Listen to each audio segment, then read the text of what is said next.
축구 구단 중에서 아마 돈이 가장 많은 구단 중에 하나입니다. 바르셀로나 팀의 사장이 인터뷰 때 이야기를 했어요. 바르셀로나는 스페인 팀이냐 아니냐, 그에 대해서 난 이야기 안 했다. 바르셀로나 팀은 유럽 팀은 맞다. 그리고 세계에 소속된 팀은 맞다. 그러나 스페인 팀이냐 아니냐 난 노코멘트 하겠다. 스페인이 이번에 이기는 지는지에 대해서 난 관심 없다 이렇게 이야기했다. 그러니까 같은 나라에서, 유럽에서 이런 나라가 들어있어요. 같은 나라에 살면서 지방과 지방의 대결이 완전히 정오의 차이고 이래 가지고 항상 분리해가지고 우리 독립하자 해가지고 나오는 나라들이 몇 개 있습니다. 벨기에가 그래요. 벨기에는 프랑스 말을 쓰는 나라와 플레미시라는 말을 쓰는 나라, 저 사람들이 딱 반반으로 갈려 있습니다. 갈려 있어. 이런 나라도 있고, 영국은 더 하죠. 스코틀랜드하고 잉글랜드도 완전히 딴 나라 같습니다. 그래서 한국에서 우리가 겪고 있는 이 지역 갈등이나 계층 갈등, 이거는 유럽에 비하면 아무것도 아니다. 그러나 이 가지고 너무 깝깝하게 생각하시지 말고 민주주의 국가는 이런 걸 다 소화해가지고 가져가는 겁니다. 그런 측면에서 보면은 이 스페인이 하나의 위안이 되지 않을까 이렇게 말씀드립니다. 오늘 주제는 이 유교 이야기인데,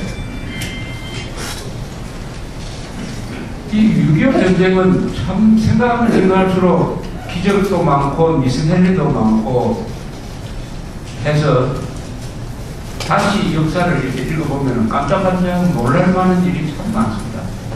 이건 절대 인간이 계획해서 이런 일이 있을 수가 없다. 이건 드라마고 그런 걸 느낍니다. 우리 1948년에 건국하고 나서 지금까지 62년 동안에 한국이 가장 암담했던 때가 있었어요. 희망이 없다. 야, 큰일 났다. 암담했던 때가 몇 번 있었어요. 가장 암담했던 때는 뭐냐, 6.25 사변 났을 때가 아니고 6.25 사변 나기 직전입니다. 그때 한국은 아무런 희망이 없었어요. 그러니까 1950년 초에 한국, 6.25가 나기 전에 한국은 왜 희망이 없느냐. 첫째, 대한민국 안에 좌익들이 너무 셌다. 게릴라들이 활동하고 있었고, 국회에도 좌익들이 활동하고 있었고, 언론, 학계는 원래 좌익들이 주동권을 잡고 있었고, 내부의 좌익 세력들이 너무 컸다. 그 다음에 중국이 공산화됐다. 그 1년 전에 중국이 공산화됐다. 그 다음에 소련이 핵실험을 해가지고 핵무기를 갖게 됐다. 무엇보다도 미국이 한국을 버렸다. 미국이 한국을 버렸다. 그래서 주한미군을 다 빼내가 버렸다. 1년 전에 1949년 6월 30일부터 다 빼내고 5만 명을 다 빼내고 500명의 고문단을 남겨놨습니다. 500명의 고문단. 제일 위기를 느낀 사람은 누구냐? 이승만 대통령이죠. 야, 이거 큰일 난다. 남침할 것이다. 그래서 이승만 대통령이 그때 일부러 강한 제스처를 많이 보입니다. 신성복 국방장관이 왜 그런 이야기 하지 않습니까? 전쟁이 일어나면은 해주에 가서 점심 먹고 저녁은 평양에 가서 먹는다. 이런 이야기를 해가지고 지금까지도 손가락질 받고 있는데 그 사람이 몰라서 그런 게 아니고 큰 소리 일부러 친 겁니다. 큰 소리 일부러 친 겁니다. 그러면서 미국한테 군사원조를 요청을 해요. 군함을 달라든지 탱크를 달라든지 이렇게 이야기하면 미국에서 매정하게 잘랐습니다. 아무런 군사 지원이 없었어요. 탱크가 한 대도 없었지 않습니까? 탱크가. 6.25 났을 때 탱크가 한 대도 없었어요. 미국에서는 2차 세계대전 때 쓰고 재어놓은 탱크가 몇만 대가 고철로서 쓰고 있었는데 단 한 대도 안 보내줬습니다. 우리한테. 한 대.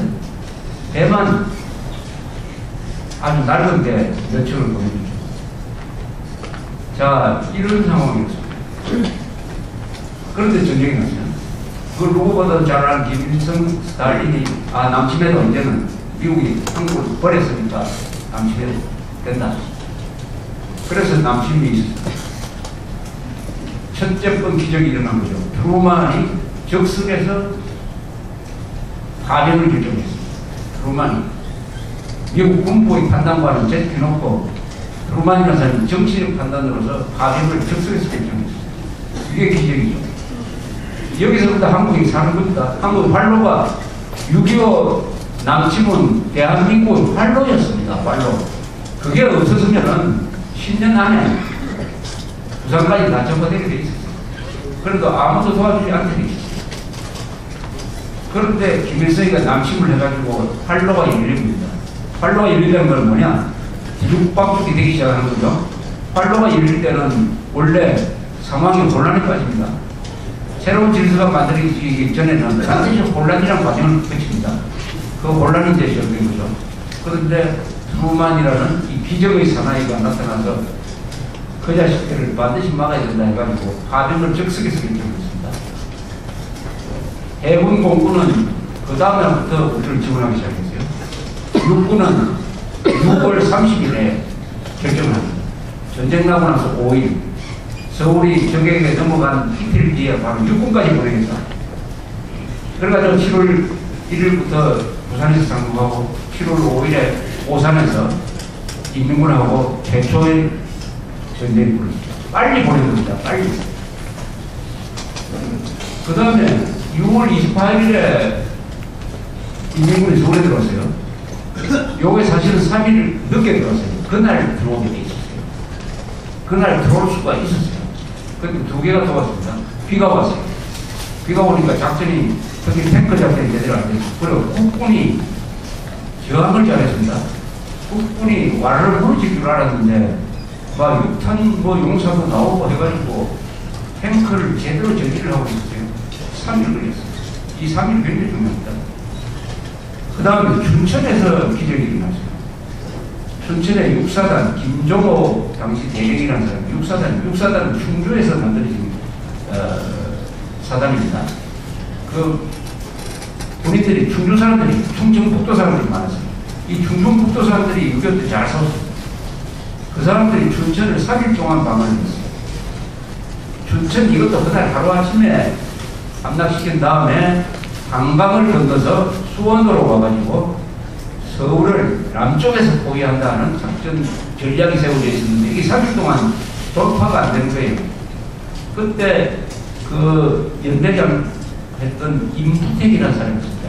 6.25 때 우리가 잊어서는 안 될 이름 중에 하나가 임부택이라는 사람입니다. 이 사람이 소장으로 전역을 한 사람인데 왜 다른 데는 다 무너졌는데 여기서 버텼느냐? 이유가 간단해요. 준비를 하고 있었어요. 이 사람들은 외출을 안 하고 이 부대는 준비하고 있는 사람한테는 당할 기습이 안 통합니다. 준비를 하고 있었어요. 잠옷도 파고 해가지고 평소에 준비를 하고 있었어요.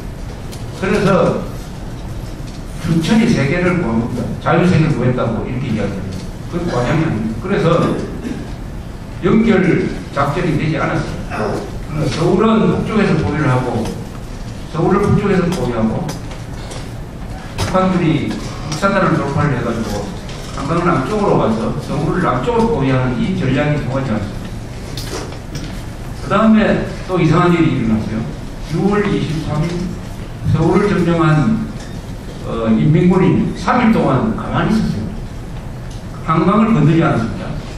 우리가 한강 폭파했기 때문에 안 건드렸다고 생각하는데 한강 인도교를 폭파해도 철로를 제대로 폭파하지 못해가지고 철로 하나가 산에 있었어요. 그 위로 탱크를 보낼 수가 있었습니다. 그런데 3일 동안 가만 놀았어요. 이게 아주 지금까지 풀리지 않은 미스테리예요. 몇 가지 설명이 되는데 최근에 발표한 사람이 북한의 내부 자료를 봤다는 사람은 이렇게 얘기했어요. 김일성이가 그것 때문에 두고 스탈린을 원망을 했답니다. 스탈린이 약속한 무기를 제대로 안 줘가지고 우리가 3일 동안 기다리는 사이에 이 놓쳤다. 그래서 조국 통일을 못했다고 김일성이가 스탈린을 그것 때문에 원망을 했다는 이야기가